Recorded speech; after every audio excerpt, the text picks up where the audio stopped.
Lagyan mo man ng devil yung ano, taas.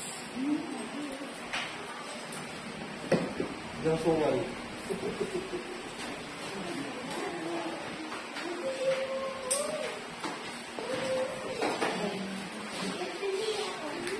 Singin ko lang muna kay G, ha? Okay ha? Oo. Pag-iisip mo na siya.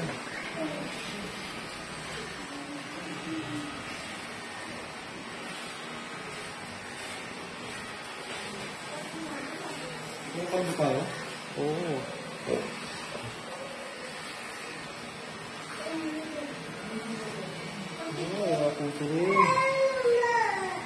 Hindi, dapat siguro dyan, bro, di uno mo na eh. Uno.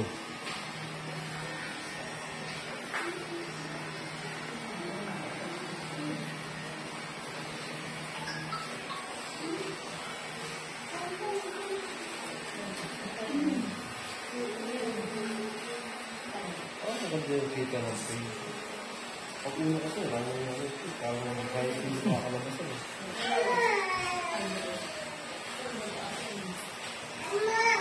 Iyan nakatagita ha. Salpak nakatagita after nito. Nagupitan na to dati, bro. Oh, yan yung sabi sa'yo, malapit lang sa inyo eh.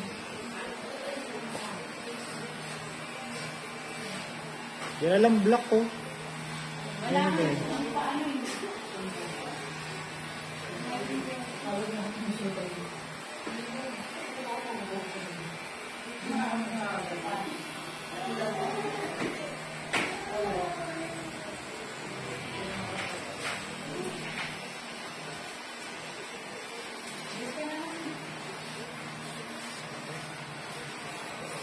Tapos after nga G, yan ang dalawa. Kasi antayin niyo lang yung isa, yung partner ng bata.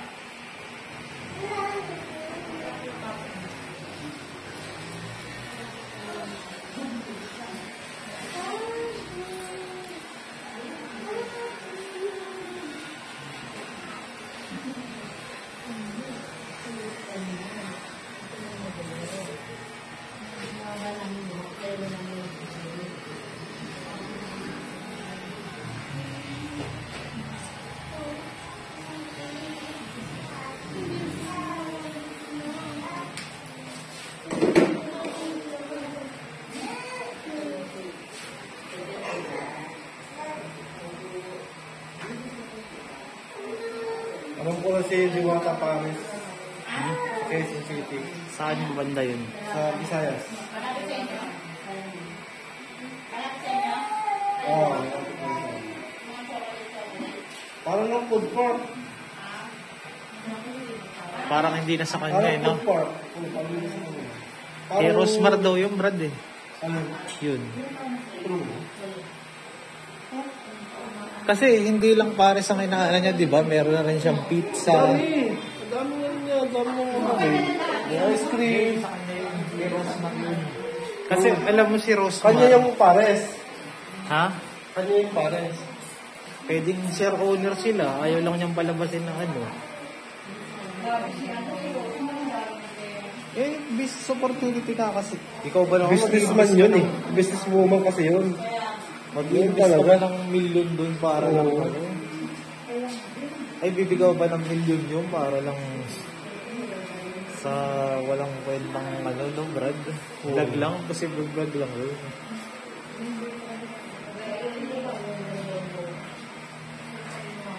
Kasi alam mo sa mga branch ng mga SM brand, puro mga ganun din ang mga ano ni Rosmar eh. Bawa, mga pizza overload, tapos ano, shake overload. Yun din kasi ang business ni Rosmar. Kaya yung mga boot na yun, kay Rosmar yun.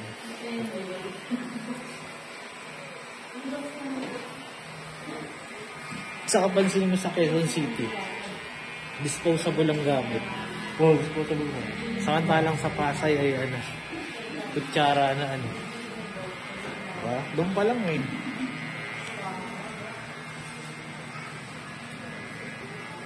Kasi ikaw bilang ikaw si Diwata, hindi ka naman mag-i-invest sa mga food sa lugar nga lang. Diba? Hindi ka nag-invest ng maayos na lugar eh. Kasi mga gamit niya, bigay lang din sa Baka kanya yun sure eh. sila. Yun nga. Parang yung ginawa kay Hiwaga. Diba, biglang ginawang co-owner. Yung sumisikat na, natakot din yung may-ari. Kasi yung may-ari ng brand, pagka umalis si Hiwaga, nadala niya. Gawin na ko. Pero masarap ba yung pares doon? Wala kain. Oo na, dumikit na eh. Dumikit na.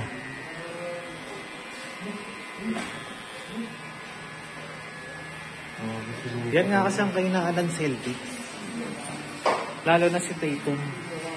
Pagka second half, lalo na pag fourth quarter, hindi siya na, hindi siya nakikita.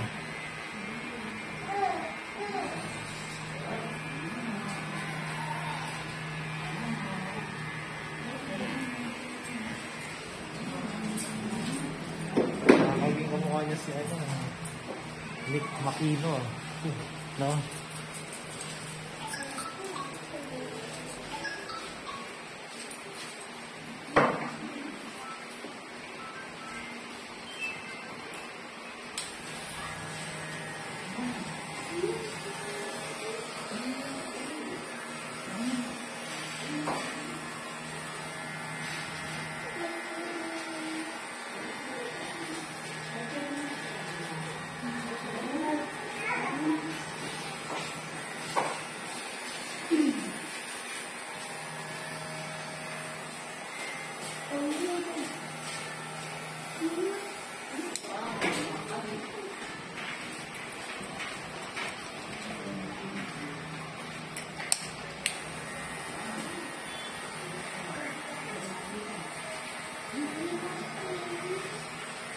Tapos yung may tuloy sa Commodore, pwede bang dumaan ang motor doon?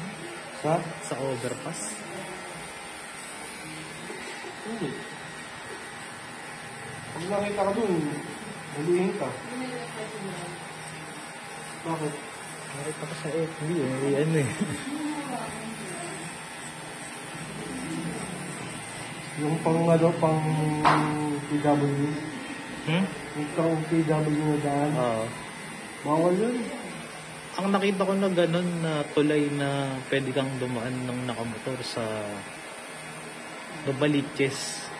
Valenzuela to Novaliches. O kasi nga, may pang-motor din. Eh yung ang daan mo tatawid ka ng expressway.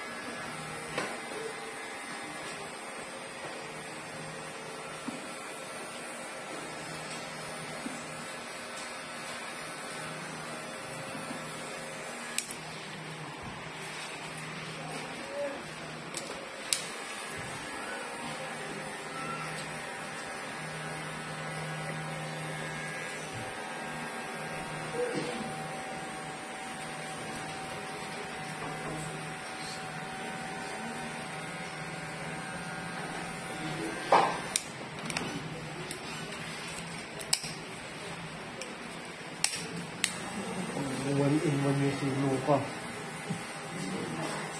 Wala kang magalit na defender. Kung sa pumwesto na yan, hiyot nung ano yun.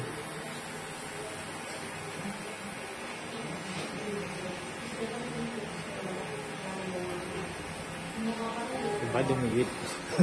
Wala lang. Ano yun, 20 yan.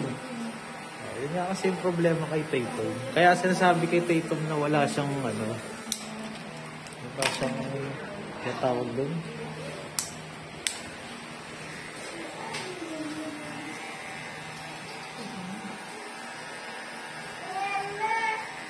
Hindi siya yung mga malalebron na kayang tumapos ng diba?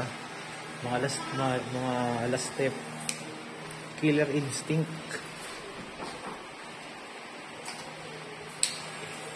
Kita mo pag crucial, hindi siya tumitira si Brown. Ano? Ano yung Paul? Kaya hindi siya na, ano na, susunod na papalit kay LeBron. Ay, hindi. In base ng NBA.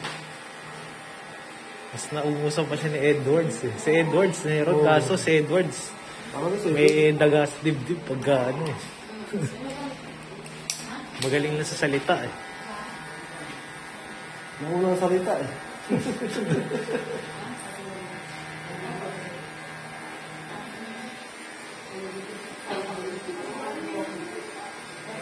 Yung tinalo pa ng Dallas, no?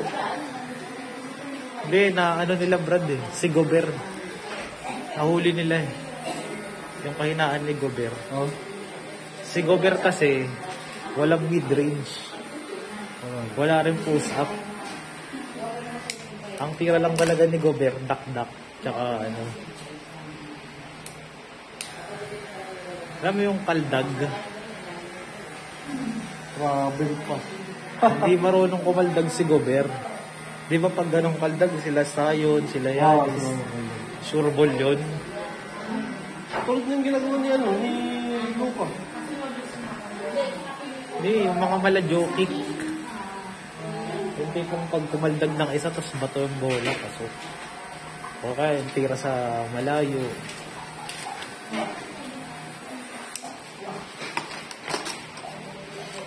Okay na.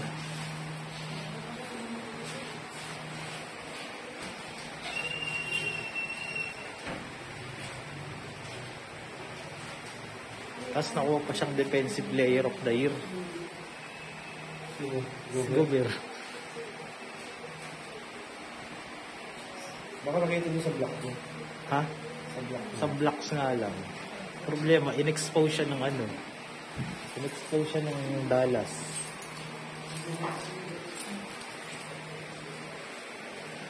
Ang technique lang nila, palalayin lang nila sa Gobert, si Gobert sa court, sa ring.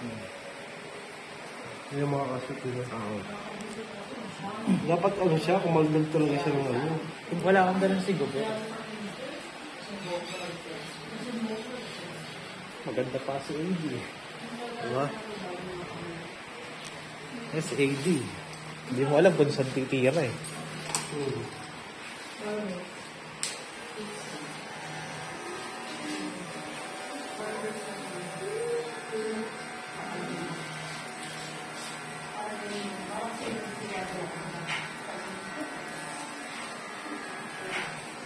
Tatakon ka, yung Maki ng ano eh, no? Anak niya ano.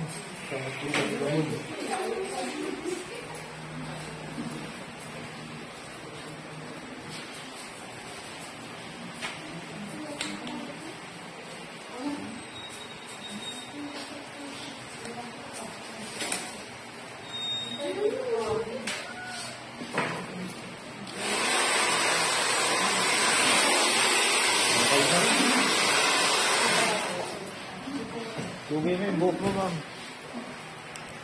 yung buhok mo lulugin. Dito ka na, picture ako.